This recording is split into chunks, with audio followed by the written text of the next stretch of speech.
You are listening to the Wool Academy podcast. This is episode number 79. Hello and welcome. My name is Elisabeth van Delden, and once a week we talk to an industry expert from the wool industry supply chain from farm to fashion and beyond, delivering strategies and insights to be successful in wool and showcasing those beautiful stories wool has to tell. During my trip to South Africa, I had the chance to talk to Joanne Bester.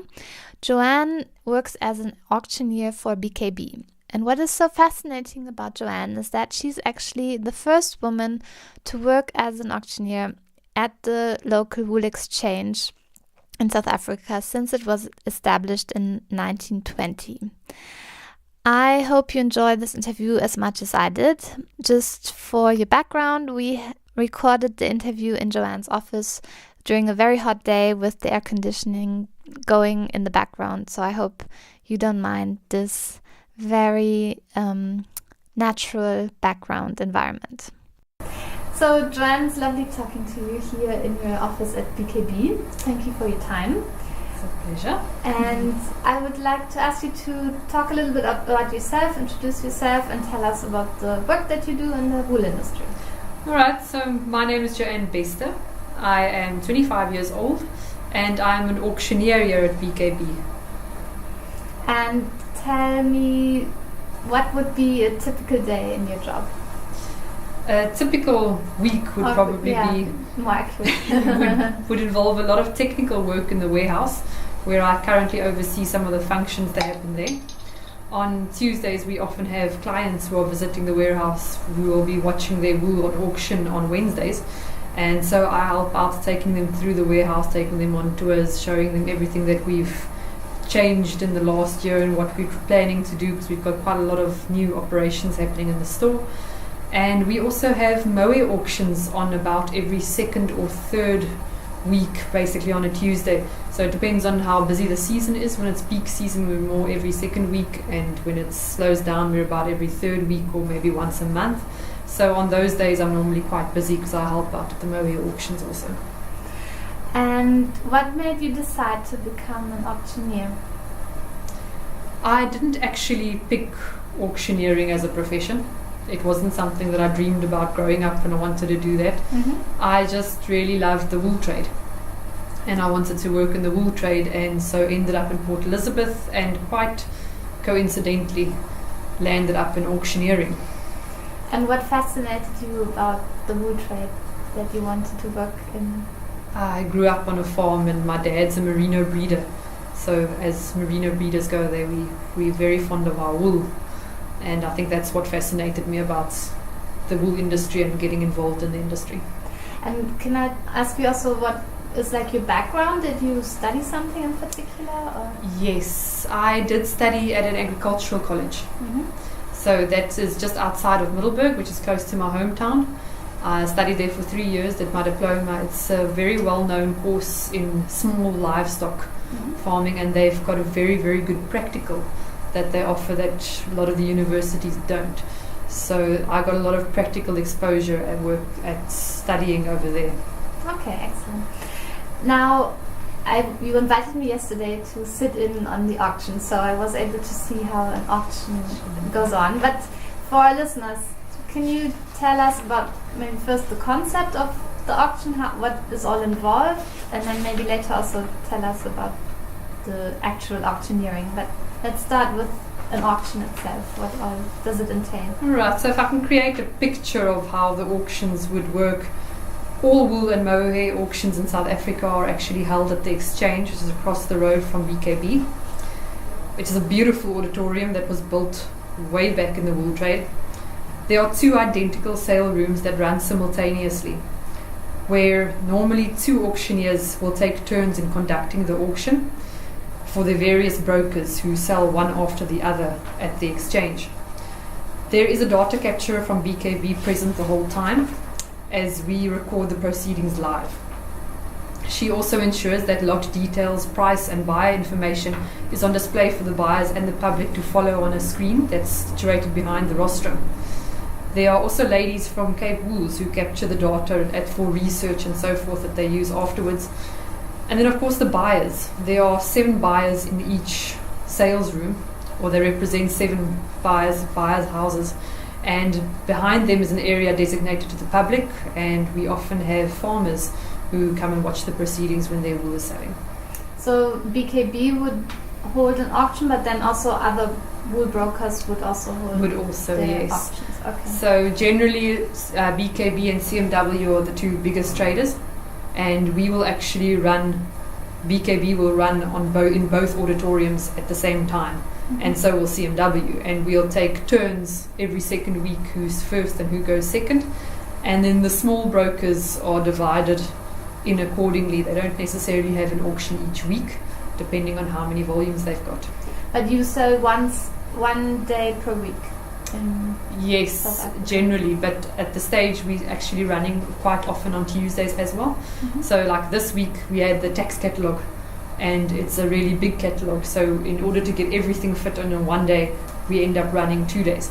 So we sold on Tuesday and for probably about from 8 o'clock to 1 o'clock, and we sold again on Wednesday from 8 o'clock to 1 o'clock, and that was just BKB, that's not your other brokers.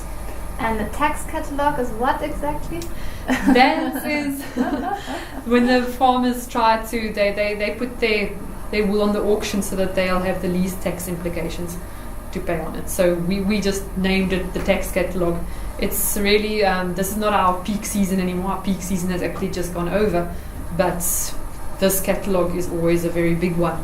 It's mostly the one that comes in about the first or second week of March. And the tax year has just started in the beginning of March. Yes. Okay, that makes sense. So that's why they try and some of them brought their wool in already in December, and they'll only sell it in March. Okay, that's interesting. Yeah. And now tell me, how does the bidding actually work? I heard a lot of numbers yesterday, but how is actually the system?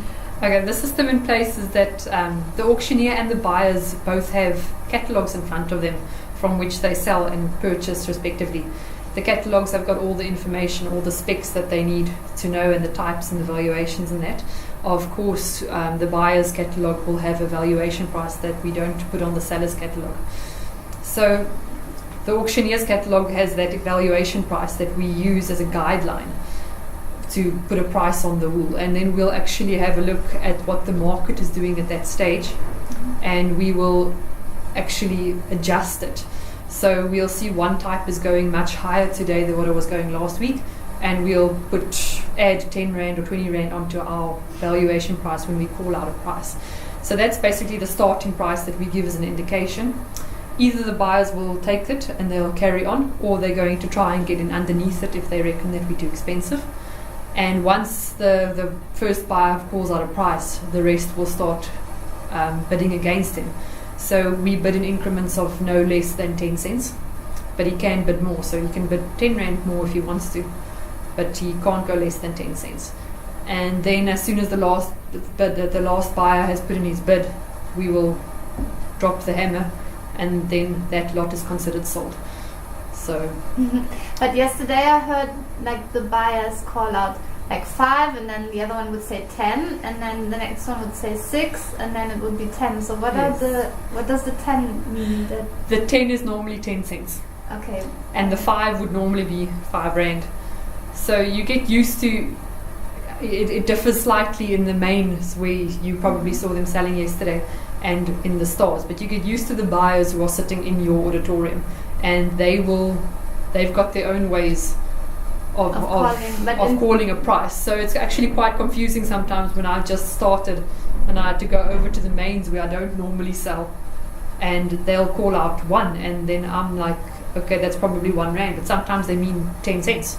Okay. And so you really get used to, I think in South Africa, because we've got such a small amount of buyers, we can sort of get away with the fact that everyone's got their unique way of calling it out. I'm pretty sure in Australia that wouldn't work. And you purely now know all their voices, so you know exactly who called out the last price? Yes, yeah. In general you would know. We do sometimes have situations where a buyer would bid quite softly. Mm-hmm. And then you can't always hear him, so in that case you actually have to look at him to see when he's bidding. And when 2 people call at the same price at the same time, what do you do? I would normally tell them that the bid has landed on 2 places. So sometimes they'll actually check you just to make sure that you're not taking a chance. And then I'll tell them, no, listen, it's between stukken and it's between standard wool, for example. And they'll either sort it out amongst the 2 of them, where stukken might say, okay, no, don't worry, you can take it, or they'll just proceed bidding until they've worked it out. And one of your colleagues told me the other day that you know well how to work the room. So what does that mean? That you to get people bidding again, or what are these tricks that you was mentioning? I would assume this would differ slightly depending on the buyers that are actually in front of you. As I mentioned, everyone's got their own ways of doing things, but I would reckon that the most important things that makes an auctioneer effective would be to be able to distinguish the buyers' voices firstly, so that you don't necessarily always have to look at them, as it would take more time, because you need to concentrate on what you're busy selling. And then to demand and maintain an even pace and rhythm in the auction. It makes it a lot easier when everyone gets used to the flow of how you running the rhythm. And then obviously to know the price for a specific type of wool, and to know when it's under its valuation price. And you need to know this on behalf of the client. I mean, he's expecting you to not sell that wool under market value. So you've got to know your types and know when it's not a reasonable price, so that you don't sell it. What do you do then to get it higher? Then I will normally I'm always honest with my buyers. So yesterday I actually told them at a stage they didn't want to bid, and I actually said to them, listen, I'm not going under this price, I'm not selling it under the price, and then they did bid. So sometimes it's also just a reluctance, it's just I'm taking a chance to see how low we can go, or who's going to actually start the first price, and no one's willing to call out the first price. If they're not willing to buy it for that price, I'll rather take my chances and re-offer it in another auction than to sell it under its valuation price. But most often it's just a case of they're hanging in there to see who's going to put in the first bid, and they actually very often do eventually bid if you tell them that we're not going to sell it. Okay, excellent. And it's right what you say, that there needs to be a rhythm, because yesterday I also felt it's almost like music, like a rap song or something. Because yes. It has a real rhythm to it. Everybody sticks to a certain when they call it. It does tend to take a very tangible kind of rhythm that you can feel, and if you don't have that rhythm, it gets difficult, because then you don't know exactly, when you don't have an alarm or time frame that goes off before you hit the hammer, so how are you going to be able to keep it consistent? And then one of the other things I think that makes a good auctioneer is you're going to have the ability to make a firm decision, and to make that decision very quickly, and then to stick to that decision and to stick to it throughout. If you did it to one, you've got to try to make sure you play the same rules right through. Okay. And how do you prepare yourself? Like, how long is a session that you auction? We auction for about an hour, more or less, and then another colleague will come and leave you off. So we're basically about 4 auctioneers. So if you're running on 2 in both auditoriums, we two in a room. So we'll help each other. It's just because you get tired of concentrating, and if you start getting tired, you generally start losing your pace, and you start going slower. So for the buyer's sake, it's better to have a fresh auctioneer. But there's really not much that you can do to prepare for the actual act of auctioning itself, although a lot of preparation does go into the catalogue. So the ladies who work with us and help us, they all make sure that all the catalogue alterations that occurred last minute have actually just been written into the catalogue, so that we are aware of it. The wool still belongs to the client, so if he phones us that morning and says he doesn't want to sell anymore, we've got to make sure that we don't sell it. So they'll make the notes and stuff for us in the catalogue. But I wouldn't say there's that much that you can really do to prepare yourself for the actual act of auctioning. And who actually defines that price that you would start with? Do you do it as a team, or how does that happen? We've already got a system that basically pulls it in. So what happens there is we've got one person who is responsible for putting a value on the wool. So the characteristics of wool that you can't measure, that can't be objectively measured, you'll actually put it in. And we use the AWIX description, which is an international description. and he'll actually put on a type. So he'll put that description on, and we'll put in all the information that came from wool testing bureau, and we have a program that then calculates a value for us, more or less, and then Barcy and Jacques will go through the prices and make sure, because the system does sometimes miss something here or there, or something that's odd that the system didn't pick up, and they'll adjust the prices accordingly. And then you study the catalog before you have an auction as well, that you know each lot very well? Or no? I don't. Okay. I don't. But we do have people in the building who are responsible for checking, going through the auction, the whole catalog, and making sure that the prices they look more or less right. So you rely on the catalog when you're standing there, and we rely on the catalog. It does sometimes happen that there is a mistake. And so that's where it becomes important that you've got to actually understand that AWEX description, so that you know what the type is and sort of know the values that you're working with and have a feel for that.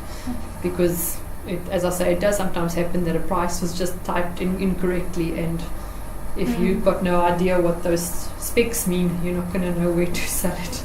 How long did you learn before you did your first auction? Oh wow, they didn't actually give me much time. Yeah. They asked me to take the rostrum, and I said to them no. I think I was 22 years old. Didn't think that was a good idea. And then they just teased me and said to me that we are going to put you on the rostrum at some stage, so we suggest you start listening. So for a couple of weeks I sat in the auctioning room and listened to the buyers and just got to know who's who, so you don't call out the wrong person. And then from there I just had to get put onto the rostrum, and then you've got to start going. So that's basically the way that you learn. But you will always have an experienced auctioneer alongside you, obviously, because those first couple of auctions you don't really see what you're selling. You're so nervous and trying to concentrate on who's saying what that you've got no idea what's really happening on the catalogue. Yeah, that was going to be my next question, how was your first auction? Exactly like that. I called out the price, but I didn't. You're far too nervous at that stage to be able to take in all that information so quickly, because there's a lot of information that has to be read really quickly, so your eye almost needs to be trained to pick up exactly which stats are the important ones or the most important ones, and that does take a while. So I think it's really just something that you've got to get used to be able to do it well. Yeah, it takes training on the job. And so I understand that you are actually the first female auctioneer in South Africa, which is amazing. That is correct. Yeah. But that also leads me to my next question, what is it, because obviously the wool industry is quite male dominated, and also I think, if I saw correctly yesterday, majority of your buyers are also men. Yes. What is it like to be working in a pretty much male dominated I luckily studied agriculture at an agricultural college which was predominantly male, and so I got exposure to that kind of environment, which I'm sure to an extent really did help me to not feel so intimidated. But being very young, it is sometimes still a little bit intimidating, because not only are you the only woman, but you're also the youngest by far almost. Now though, there are a couple of younger buyers that have been pulled in, so now it's not so bad. But I must say, I think it requires the right mindset. You have to try to not get too emotional, try to not take things too personally, because women generally do tend to want to be emotional and take things personally. And when you're working in a male-dominated environment, I think you've got to realize that the way that they treat each other is probably sort of the way that they'll treat you. Luckily for me, though, I've got very, very nice colleagues who. It really feels like a family. I must say BKB is quite well known for that. It feels like a family, and they're very supportive of you. And even the buyers, when I initially started, they were very supportive, and they took it easy on me for a little while to just get used to it. I must say they don't take it easy on me anymore. If I do something wrong, I get into trouble just as quickly as all the other auctioneers.